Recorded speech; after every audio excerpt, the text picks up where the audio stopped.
Fala pessoal, tudo bem com vocês? Lucas Codebella da equipe do GeoInvest e hoje eu vou trazer para vocês aqui uma análise um pouco diferente, né? A gente separou aqui para vocês a análise de uma stock, né? Uma empresa listada aí no mercado americano, mais especificamente a NextEra Energy, tá? É uma empresa de utilities que atua aí no segmento de energia elétrica. Então, se você gosta desse tipo de conteúdo, fica comigo que a gente vai dar uma olhada aí na empresa logo após a vinheta.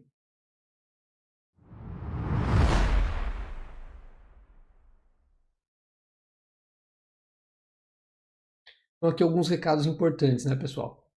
Primeiramente, não é uma recomendação de investimento. Se você quiser ter acesso aí às nossas recomendações, eu vou deixar um QR Code aqui do lado para você acessar aqui o GA Pro, beleza? Aproveita aí, deixa o seu like, se inscreva no canal se você ainda não é inscrito. Eu vou deixar aqui embaixo nos comentários o link para as nossas redes sociais, beleza? Bom, então antes da gente falar aqui especificamente sobre a empresa, é interessante a gente comentar um pouquinho sobre as diferenças entre o setor elétrico no Brasil e nos Estados Unidos, tá? Então, de maneira geral, os setores são bem parecidos, né? A gente tem aí a parte de geração, distribuição, transmissão e comercialização de energia. A gente tem aí os ambientes livres, ambientes regulados, mas a gente tem algumas diferenças importantes e eu separei as principais delas aqui, tá? Então, primeiramente, é importante a gente falar sobre a matriz energética e a matriz elétrica. O que seria a matriz energética? Seria o conjunto de fontes utilizadas tanto para você produzir energia, mas também para você utilizar como combustível de aviões, de automóveis e até mesmo a energia utilizada para você fazer a tua comida no fogão, né? O gás, por exemplo. E quando a gente fala de energia elétrica, a gente está falando do conjunto de fontes utilizadas exclusivamente para geração de energia elétrica, tá? Então, nos Estados Unidos, a gente tem aqui cerca de 80% proveniente aqui de petróleo, né, derivados, gás e carvão. 10% nuclear e 10% apenas como renováveis. No Brasil, a gente tem aqui 63% provenientes de petróleo, gás e carvão, tanto carvão mineral quanto carvão vegetal, 36% renováveis e apenas 1% nuclear, tá? Isso sobre a matriz energética. Quando a gente vem aqui para a matriz elétrica, os Estados Unidos então tem cerca de 60% proveniente de petróleo, gás e carvão, 20% nuclear e apenas 20% renováveis, tá? Vocês vão ver como isso é importante quando a gente for falar da NextEra. Quando a gente fala aqui no Brasil, a gente tem 78% de fontes renováveis, principalmente hidrelétricas. A gente tem 20% de petróleo, gás e carvão e apenas 2% de energia nuclear. Então, aqui é uma diferença grande entre o Brasil e os Estados Unidos. O Brasil tem uma matriz aí, tanto energética quanto elétrica, bem mais renovável aí do que os Estados Unidos, tá?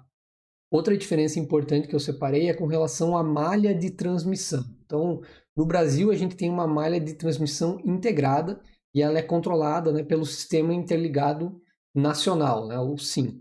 Então, a gente tem 4 principais regiões dentro do SIM, que seria Sul, Sudeste, Centro-Oeste, Nordeste e Norte. Tá? Então, toda a malha brasileira de transmissão ela é interligada e você consegue mais facilmente mover energia de um lugar para o outro. Então, se você tem dificuldade no local, você consegue transferir essa energia de uma forma mais simples do que os Estados Unidos, que a gente vai ver aqui, eles têm basicamente 3 principais regiões, a Western, Eastern e o Texas. Tá? O Texas ele fica meio isolado, né? É um mercado mais desregulado, e não é que não exista conexão, mas as conexões com outras regiões são mais limitadas, tá? Então é mais difícil você fazer a transferência de energia de um lugar para o outro, tá? Recentemente, em 2001, a gente teve uma crise muito séria no Texas e essa questão de você ter a malha de transmissão separada acabou dificultando eles pegarem essa energia de outros locais. Então o que aconteceu foi tivemos aí uma tempestade, né, muito forte, várias tempestades, aí, um inverno muito rigoroso, e acabou prejudicando aí a geração de energia, né, das usinas de gás natural, de carvão, e também congelando aí as turbinas das usinas eólicas, os painéis solares. Então o estado passou por um momento muito difícil, né? Então por isso que às vezes essa questão de você ser regulado, ela é até interessante, né? Porque você tem uma garantia maior de que vai funcionar, né, o mercado. O Texas, como ele é um mercado bem desregulado, ele passou por esse problema recentemente, tá? Então, essa é uma diferença importante entre a malha de transmissão do Brasil e dos Estados Unidos. Outro ponto importante aqui sobre o mercado dos Estados Unidos, né? Então, basicamente, você pode separar o mercado em dois componentes. O atacado, que seria o wholesale, e o retail, né? O que seria o varejo, tá? Em ambos os casos, o mercado pode ser regulamentado ou competitivo, né? Então, você tem diferenças aqui conforme a região dos Estados Unidos, tá? O wholesale market, que seria o atacado, você tem a venda de eletricidade entre as concessionárias de energia e também entre os comerciantes de eletricidade antes dessa energia ser vendida aos consumidores finais, tá? Quando a gente fala aqui do retail market, que seria o varejo, a gente tem a venda de eletricidade diretamente aos consumidores. Essas áreas em cinza aqui são os mercados tradicionalmente regulados, tá? Então, importante também vocês notarem aqui, por exemplo, a Flórida, quando a gente for falar sobre a NextEra, é muito importante essa questão aqui da área regulada da Flórida para o negócio dela, tá? Quando a gente fala aqui de mercados regulados, a gente vai estar falando principalmente das concessionárias integradas, né? Então elas vão atuar aí em geração, transmissão, distribuição, comercialização de energia, nos 4 segmentos, e possuem características de monopólio. São reguladas aí por órgãos regionais ou nacionais, e essas empresas de utility recebem em cima da base de ativos. Então, para elas é interessante estar investindo cada vez mais, aumentar a base de ativos e com isso conseguir mais receitas. Porém, elas têm uma limitação ali do órgão regulador, elas não podem ganhar quanto elas querem, né? Aumentar a cobrança da taxa quanto elas quiserem. Elas têm um limite ali, mas com isso também as receitas são mais previsíveis, né? Então, de certa forma, você não tem tanta flexibilidade, mas você tem receitas mais previsíveis. Isso aqui também é muito importante quando a gente for falar da NextEra nesse segmento dela da Flórida, tá? E a gente tem os mercados desregulados e as empresas podem gerar energia diretamente aos consumidores e os consumidores podem escolher de quem comprar. Então, eles têm maior liberdade aí para escolher de quem comprar energia. Quando a gente fala aqui do consumo de energia nos Estados Unidos, o mercado é tão grande, né, equivale aí a cerca de 15% do consumo de energia global. Então, o mercado é tão grande que alguns estados isolados acabam equivalendo aí a países inteiros, né? Então, a gente pegou aqui o exemplo do Brasil, né? O Brasil equivale ao consumo do Texas, né? Então, apenas o estado do Texas tem um consumo de energia similar ao Brasil inteiro, tá? Aqui a gente já entra na parte de história e governança da empresa. Então, ela foi fundada em 1925 como Florida Power and Light Company, tá? Na época ela atuava aqui já com a parte de energia, mas tinha também água, gás, gelo, lavanderia e até sorvete, né? Ela atendia com sorvetes. A capacidade da época era de 70 megawatts, tá? A capacidade instalada aqui da empresa na época. Em 1950 ela foi listada na Bolsa de Valores de Nova York com o código FPL. Em 1969 teve um fato interessante aqui sobre a empresa, porque ela acabou construindo uma usina que acabou suportando aí, né, acabou atendendo a demanda de energia da base que foi utilizada para o lançamento da nave, né, construída lá na Flórida, essa base, e acabou essa nave que acabou pousando na Lua, e foi o primeiro pouso aí do homem na Lua, e então a empresa esteve envolvida aqui nesse lançamento, tá, com a parte de energia. Outro marco relevante da empresa aconteceu em 1989, né? Então, a empresa, alguns anos antes, já começou a investir bastante nessa parte de qualidade, melhorias aí dos sistemas, dos processos, e ela acabou ganhando um prêmio muito importante, que é o Deming Award, que é um prêmio de qualidade, né, de gestão, e a empresa ganhou, foi a primeira empresa não japonesa a ganhar esse selo, né? Então, é uma honraria aqui muito grande nessa parte de sistemas de qualidade, né? Em 1999, a empresa mudou de nome para FPL Energy e em 1998 ela construiu a primeira usina eólica. Então, 25 anos atrás que ela construiu a primeira usina eólica e de lá para cá ela vem evoluindo exponencialmente esse número, né? Entre 2009 e 2010 ela mudou de nome novamente e passou a se chamar NextEra Energy, tá? Sendo aí a maior geradora eólica e solar dos Estados Unidos. Em 2013, ela concluiu um projeto muito grande aqui, um projeto multibilionário de atualização das usinas nucleares. Em 2017, ela iniciou um projeto para expansão de energia solar na costa leste, com a construção de 8 usinas. Também foi um projeto bem relevante. Então, hoje a NextEra é a maior empresa de energia elétrica dos Estados Unidos e líder mundial aí na geração de energia eólica e solar e também no armazenamento de energia, tá? A empresa não possui um controlador definido e cerca de 80% das ações são detidas por investidores institucionais, o que os principais investidores, Vanguard, BlackRock, State Street, JP Morgan e Geode Capitals. Então, é uma empresa aí que ela possui um controle pulverizado e empresas aqui, principalmente na parte de ETFs, né, e fundos dessas companhias, ela acaba tendo uma concentração grande aqui na mão dessas gestoras, tá? Valor de mercado aproximadamente 150 bilhões de dólares, setor utilities, né, energia elétrica, código na Bolsa de Nova York NEEE, código na B3 NEX34, que seria o BDR, e a cotação tá aqui aproximadamente 75 dólares, tá? Vamos falar aqui um pouquinho sobre o modelo de negócios da NextEra. Então, basicamente, ela tem duas divisões principais, né? A Florida Power and Light, FPL, e a NextEra Energy, tá?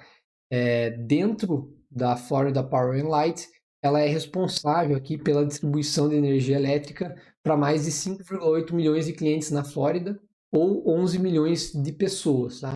Em 2019 teve um fato relevante aqui, onde ela adquiriu o negócio da Gulf Power por aproximadamente 5,7 bilhões e esse negócio serviu aqui para aumentar, né, o domínio e a expansão na Flórida e esse negócio passou a ser vinculado, incorporado aqui dentro da FPL, tá? E ela tem aqui a parte da NextEra Energy Resources, que seria a NER, tá? Dentro dessa parte aqui, ela é responsável pela geração e comercialização de energia, incluindo eólica, solar, nuclear e também gás natural. Fazem parte ainda do resultado da NER o segmento de transmissão, tá? Que seria esse segmento aqui, né? NextEra Energy Transmission, e também a parte da NextEra Partners, tá? Essa é uma empresa que atua, que está dentro aqui e atua na aquisição, desenvolvimento e gestão de contratos de energia renovável. Então, mais especificamente aqui sobre a Florida Power and Light, é uma das maiores empresas de energia elétrica dos Estados Unidos, atua aí com geração, transmissão, distribuição e comercialização de energia, atende 5,8 milhões de clientes, tem uma capacidade instalada aqui de 33 gigawatts, gás natural, nuclear, solar e armazenamento de energia, 17 bilhões de dólares de receitas e 87 bilhões em ativos totais, né? Então isso dá um retorno aí basicamente de 20% em cima da base de ativos, tá? Que é um retorno muito bom. Aqui a gente tem a NER, que seria a NextEra Energy Resources, é a líder global na geração de energia eólica e solar e atua também com transmissão, armazenamento e comercialização de energia. 30 gigawatts de energia renovável em operação, sendo 22 eólica, 5 solar, 2 nuclear e 1 em armazenamento de energia, né? Aqui a distribuição, então 68% eólica, 14% solar. Ela tem aí 19 gigas de contrato assinados, né, para serem construídos ainda, e 71 bilhões em ativos totais. Falando aqui sobre as receitas, então cerca de 70 a 80% das receitas são provenientes da Florida Power and Light e entre 20 e 30% da NextEra Energy, tá?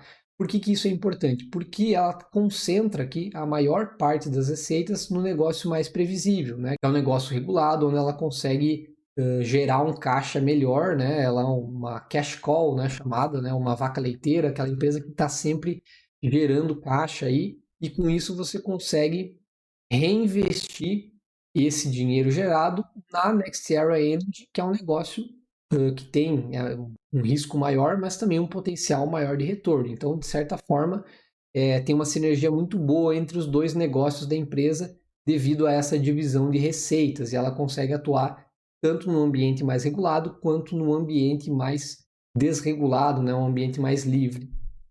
Aqui a gente fez uma comparação entre a NextEra e outras empresas de energia elétrica aqui do Brasil, tá? Só para vocês terem uma ideia do tamanho dela. Quando a gente fala aqui na parte de capacidade instalada de geração de energia, ela tem cerca de 63 gigawatts.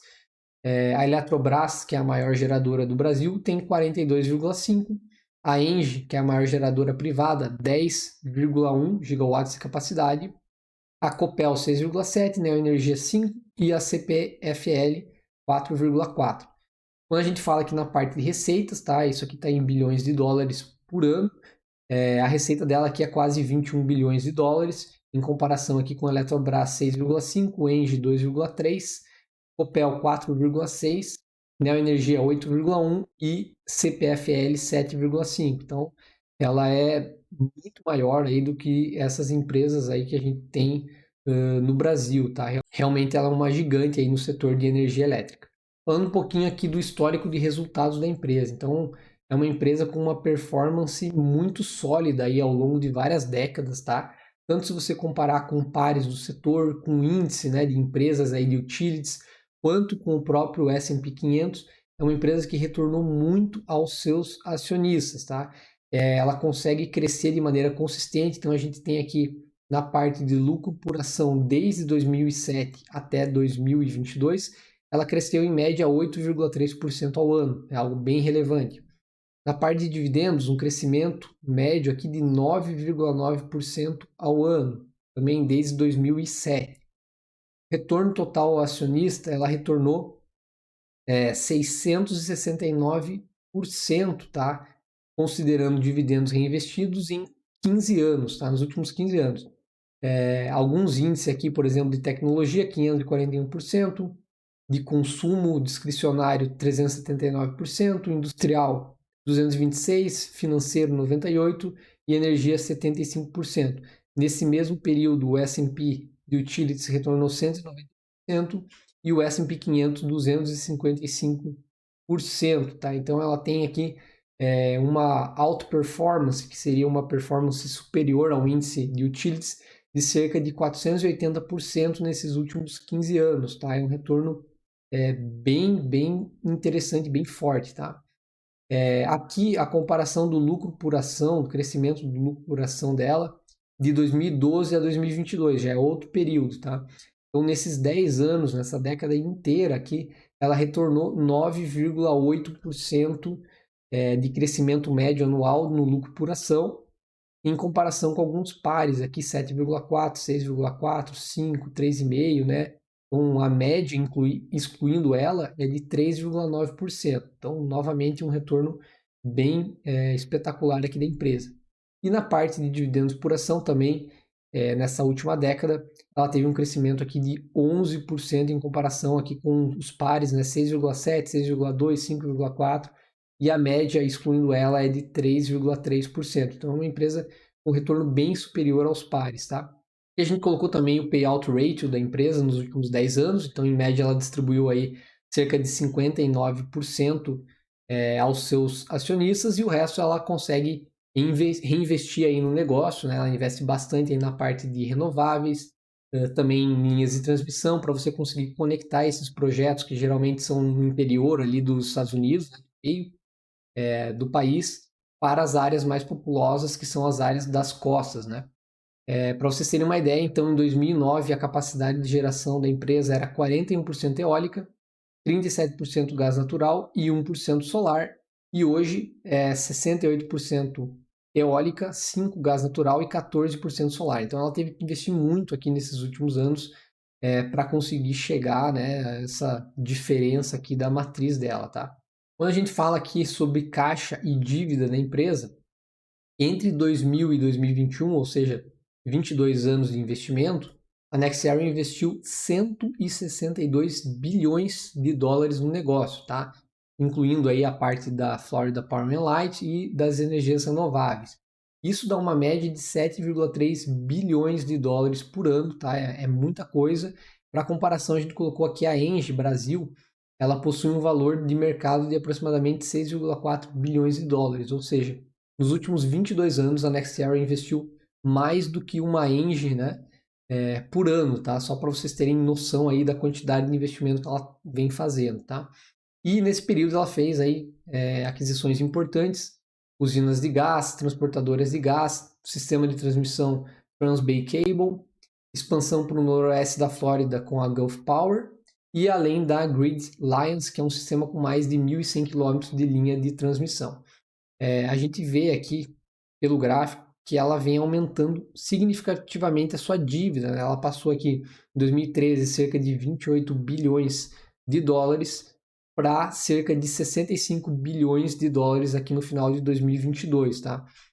Hoje ela está aí uma dívida líquida sobre EBITDA de quase 7 vezes, tá? Então esse é um ponto que a gente vai olhar com mais calma mais para frente, mas a empresa realmente tem investido pesado aqui nos últimos anos e com o aumento aí das taxas de juros no mundo todo, esse é um fator aqui de risco que a gente vai tratar mais para frente. Na parte de resultados financeiros, a gente trouxe também aqui uma evolução na última década. É uma empresa bem consistente aí nos resultados e também ela possui margens muito boas, né? A receita líquida nesse período aqui de 10 anos teve um crescimento de 38% ou 3,7% ao ano. O EBITDA um crescimento de 49% ou 4,6% ao ano. Também é importante, né? Ela está crescendo mais aqui, digamos assim, a capacidade de geração de caixa, que seria o EBITDA, ela está crescendo mais do que a receita. O lucro líquido também um crescimento de 117%, com um crescimento médio aí de 9% ao ano. Uma margem média, uma margem EBITDA média de quase 52% e uma margem líquida média aí de quase 21%. Então, é uma empresa que tem uma rentabilidade realmente extraordinária aí, tá? Falando um pouquinho aqui sobre o valuation e o retorno histórico da empresa, tá? Então, desde 1983, nos últimos 40 anos, ela retornou mais de 3.000% aos seus acionistas. E, nos últimos 10 anos, mais de 300%, superior aí à média de pares, aos índices de utilities e do próprio S&P 500. Devido aí a esse aumento de alavancagem desses investimentos que ela vem fazendo aí nos últimos anos, nos últimos 6 meses as ações caíram 13%, tá?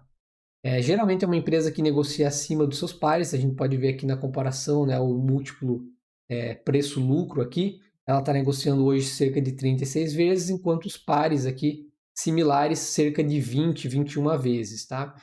E aqui é o gráfico, né, do retorno total dela nos últimos 40 anos, mais de 3.157% de retorno, né, aos seus acionistas, tá?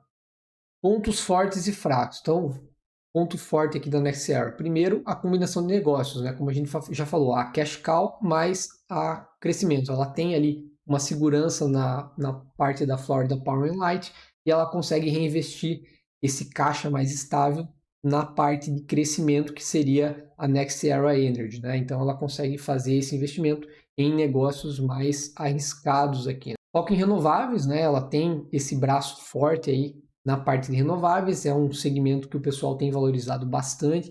Então a ideia é ela fazer contratos de longo prazo aí com empresas como Microsoft, Apple, Walmart, Amazon, né? Essas empresas fazem aí um contrato longo aí, geralmente 10 anos ou mais, com a empresa, ela vai lá, desenvolve, né, usinas solares, eólicas e vende, né, esse projeto aí, vende essa geração de energia estável e renovável para essas grandes empresas por uma taxa, né? Então ela tem esse ponto forte porque ela é uma grande e uma das melhores desenvolvedoras, né, de projetos renováveis do mundo, principalmente quando a gente está falando aí da parte eólica e solar. Então ela é bem confiável nessa parte de renováveis e isso aqui tem um potencial muito grande. Serviços e desenvolvimento de projetos confiáveis, né? Historicamente ela tem demonstrado, né, uma atuação impecável aí. Por exemplo, na Flórida é uma região que tem muito tempestade, furacão, né, desastres naturais, e aí você acaba aí perdendo linhas de transmissão, de distribuição, e é uma empresa que consegue atuar muito rápido nesse tipo de situação para o pessoal manter energia nas casas, né? Também ela é uma desenvolvedora muito confiável aí na parte de projetos renováveis, e por isso as grandes empresas procuram ela para fazer esses projetos. É uma empresa que investe muito em tecnologia, né? Então, para você conseguir ter uma eficiência maior aí na sua geração, na sua distribuição de energia, redução de custos, é uma empresa que está investindo muito nisso, tá? Não à toa, ela está sempre aí com uma rentabilidade superior aos pares. histórico financeiro e resultados também incrível, né? Potencial de crescimento de renováveis, né? Na verdade, o setor inteiro dos Estados Unidos, a expectativa é um crescimento de mais de 30%, tá? Da necessidade de energia nos próximos 30 anos, né? Isso é muita coisa. Então, você está dentro desse setor e você ser uma das primeiras que desenvolveu esse setor, uma das empresas que tem um know-how maior nessa parte de renováveis, é muito forte aqui esse ponto da Nextera, tá? E a parte aqui de escala e custo de capital, né? Por ser uma empresa gigante que faz isso já há muitos anos, ela tem aqui já fornecedores, né? Já consegue diminuir o seu custo de capital. Isso aqui é um ponto bem importante aqui para ela também, tá? Como pontos fracos, tem essa parte de subsídios de renováveis, né? Os projetos renováveis estão aí em franca expansão nos últimos anos, né? Tem uma expectativa grande aí de crescimento, mas essas empresas acabam se beneficiando aí, né, desses subsídios do governo, tanto em questões de taxas, né, imposto, tanto em questões de você conseguir pegar empréstimos mais vantajosos, e isso pode ser que acabe um dia e acabe prejudicando a empresa, tá? Cadeia de fornecedores, isso aqui é um ponto bem importante, né? Porque, na verdade, hoje, mais de 80% da cadeia de fornecedores de painéis solares vem da China, né? Então, é uma concentração muito grande na China e as empresas desse setor aqui precisam começar a se movimentar, né? Para não ficar tão dependente ali do país, né? Porque, em eventual algum problema que possa dar ali com a China, basicamente o setor mundial aqui dessa parte de painéis solares, principalmente, vai ficar muito desabastecido, tá? Então esse é um risco bem relevante na tese. Necessidade de mão de obra qualificada para você conseguir fazer esses projetos, né? Principalmente esses projetos que são feitos no interior ali dos Estados Unidos, então não é qualquer pessoa, não é qualquer empresa que consegue construir uma usina eólica, uma usina solar, então você precisa de uma mão de obra bem qualificada. Risco regulatório, né, principalmente nessa parte ali dela que é regulada, né, da Florida Power and Light. Então, ali você tem um risco grande da parte regulatória mesmo, pode mudar a questão de taxas, pode mudar os reajustes, né? Então, sempre é um risco para você monitorar quando você investe em empresa elétrica, tem um apelo social muito forte. Condições climáticas, né? Quando você investe aí em energias renováveis, você tem problema, isso depende muito do clima. É claro que a empresa investe bastante, né, para você escolher os melhores locais aí nos Estados Unidos e também no Canadá para fazer esses projetos, mas você fica à mercê aí do clima, né, que pode prejudicar aí a tua geração.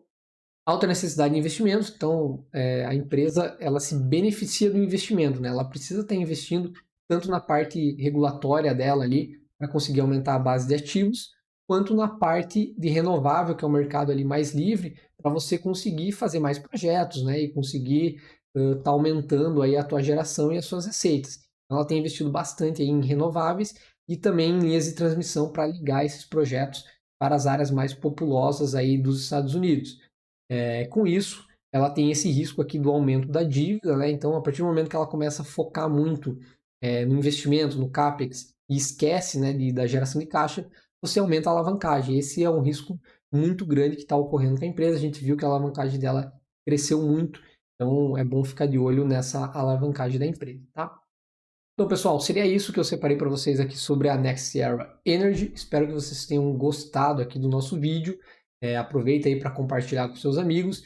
Se vocês quiserem aqui uma recomendação completa sobre a empresa, a gente vai ter aqui para os nossos assinantes um preço teto, né, para a Nextera, porque eu acho que ficou claro aqui que é uma empresa que tem uma qualidade muito grande, um histórico muito bom, um potencial interessante, mas precisa analisar aí se vale a pena entrar no preço atual. Isso a gente tem aqui somente para os nossos assinantes, beleza? Então, eu espero que vocês tenham gostado do vídeo e até a próxima.